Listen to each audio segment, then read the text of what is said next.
50s and 60s classics and muscle cars are not getting any newer. And one of the things that kind of deteriorates that people often overlook is the wiring harnesses. So I'm here today with Adam at Painless Wiring to talk about some new harnesses you guys have for the muscle car genre. What are we looking at? We got two new harnesses that we're coming out with. We have a 69 Camino harness and a 69 68 Chevelle harness. We will be doing direct fit harnesses. They'll plug directly in. It'll have all the connections to it, and it'll work with 99% of the factory options. So are there different part numbers? I know, for example, if you have a gauge pack versus idiot lights, does your harness accommodate that? What they're going to do is they're going to cover both of them, and it's going to actually allow you to switch between them. So if you started off with idiot lights and you wanted to add the console harness, it's just a simple matter of purchasing the console from one of the many manufacturers out there that have it, installing it, and then plugging it directly in. The part numbers will be different from year to year, but 1 year harness will cover the entire gamut. There's quite a few different harnesses that they built for each year, and they made them kind of vehicle specific and option specific. What we've tried to do is make one harness that'll cover the options that more than 1,000 people got on their vehicles. Oh, okay. So anything that there was a significant number of them made, it'll cover those options. Sure, very cool. All our harnesses are made in America.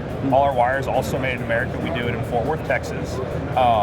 Every wire on the harness is going to be printed with where it starts, where it ends up, so that way if you ever have any problems down the road, it'll be real easy to track them down. We use factory style connectors for every place that they're available. Oh, pretty cool. This booth is interesting because you've got your wiring harnesses hanging around, but out in front we've got this beautiful 59 El Camino. Tell me a little bit about this car, because it looks like maybe something that never happened. I don't know if the Rochester fuel injection was available. This particular vehicle was built by a gentleman by the name of Randy Clark.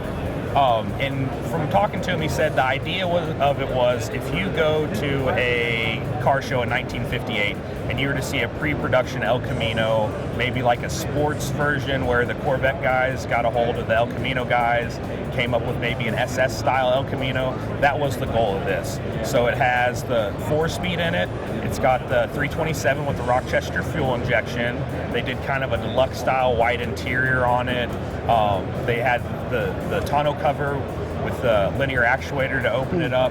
So the kind of goal of it was to have a car that looks like it could have been an option, a factory option, or even a pre-production vehicle that could have gone to some of the Autoramas and stuff back in 1958.